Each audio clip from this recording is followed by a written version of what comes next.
বেশ good morning. সবাই কেমন আছো? আশা করছি ভালো আছো। আমি খুব ভালো আছি।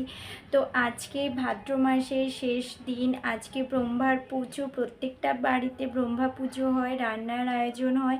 তো আমার বাড়িতেও হবে, তাই আমি ভাবলাম আজকের দিনটা একটু ঠাকুরকে সেবা দিয়ে শুরু করি।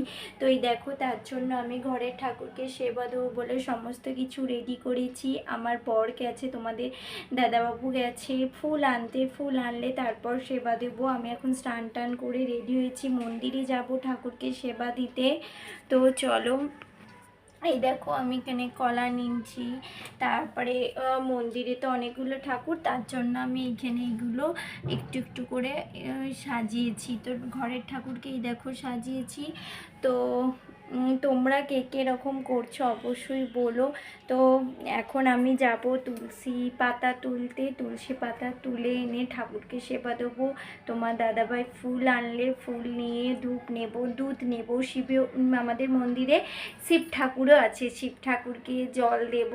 তো বন্ধুরা, তোমরা কে কে এরকম করছো অবশ্যই কমেন্ট করে বলো। আজকের দিনটা অবশ্যই এইভাবে শুরু করো, দেখবে তোমাদের দিনটা খুব ভালোভাবে কাটবে, তোমরা প্রত্যেকটা কাজে সফল হবে।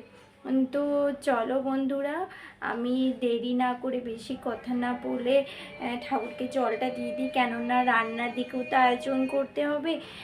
দুবার চান করতে হবে, একবার স্নান করেছি, ঠাকুরকে জল দিয়ে ভাত খাবো, যখন ভাত খাওয়ার পরে তো আবারও চান করতে হবে।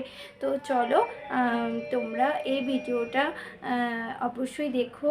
আমি একটুকুই বলার ছিল, আর কিছু বলতে পারছি না বা বড় ভিডিও দিতে পারছি না, কেননা আমার ফোন ধরার মতো কেউ নেই, জানো তো।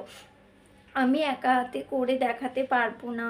তো বুঝলে, আমি যেটুকু পাচ্ছি, যতটুকু পাচ্ছি এইটুকুই দেখালাম তোমাদের ঘরে। তো তোমরা এই ভিডিওটা যদি ভালো লেগে থাকে অবশ্যই লাইক কমেন্ট শেয়ার করে দিও, চ্যানেলটিকে সাবস্ক্রাইব করে দিয়ে আমার পাশে থেকো। টাটা বন্ধুরা।